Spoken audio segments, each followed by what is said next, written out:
बेटा आज से मॉडर्न फिजिक्स भी स्टार्ट कर रहे हैं और आज हम हाइड्रोजन एटम या बोहर्स हाइड्रोजन एटम के टॉपिक से स्टार्ट कर रहे हैं। तो बोहर्स हाइड्रोजन एटम का जो बहुत इम्पॉर्टेंट क्वेश्चन है वो है कि बोहर्स पोस्टुलेट्स क्या हैं। ये क्वेश्चन फ्रीक्वेंटली पूछा जाता है और ये इक्वली इम्पॉर्टेंट है बोर्ड, मेंस और नीट में। तो हम पॉइंट वाइज उनको समझेंगे भी और नोट्स भी लेंगे, क्योंकि ये थ्योरेटिकल क्वेश्चंस हैं जिनके आंसर आपको एक अच्छे टेक्निकल लैंग्वेज में लिखना आना चाहिए। तो बोहर्स के 3 इम्पॉर्टेंट पोस्टुलेट्स हैं।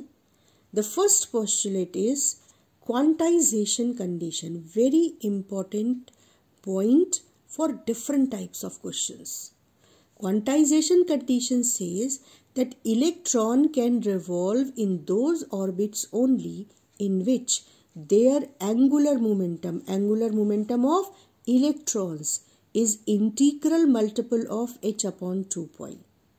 Angular momentum is MVR, where mass of electron, velocity of electron and radius of the orbit is in the left hand side. This is the quantum number of orbit and h is Planck's constant and 2 pi is a constant. So angular momentum should be integral multiple of h upon 2 pi.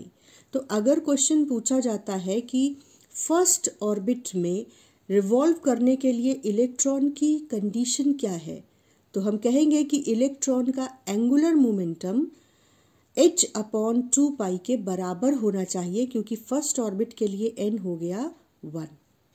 Second important point, that is the postulate of Bohr's hydrogen atom, is that only those orbits are possible for electron which are satisfying this condition, and in such orbits electron does not radiate energy in spite of being accelerated.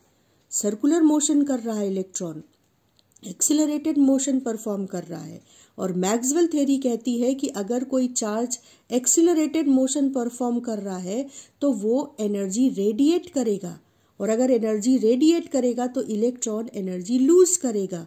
अगर energy lose करेगा तो इसका मतलब ये होना चाहिए कि एक समय इलेक्ट्रॉन को अपने न्यूक्लियस में गिर जाना चाहिए, पर ऐसा नहीं होता है।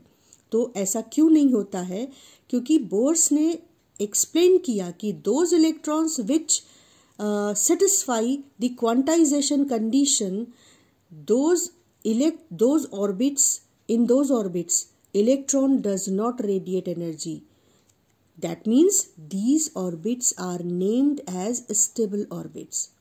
So sometime question is being asked, what do you understand by stable orbits? So stable orbits are those orbits in which angular momentum of electron is integral multiple of h upon 2 pi and electron does not radiate energy in such orbits.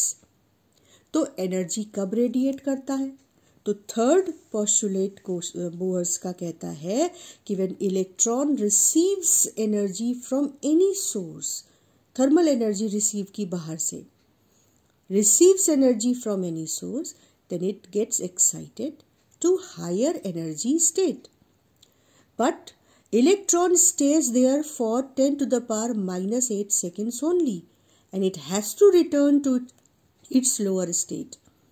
So during that transition, during return journey, electron radiates energy of h nu energy, and h nu is equal to energy in final state minus energy of initial state of the orbit.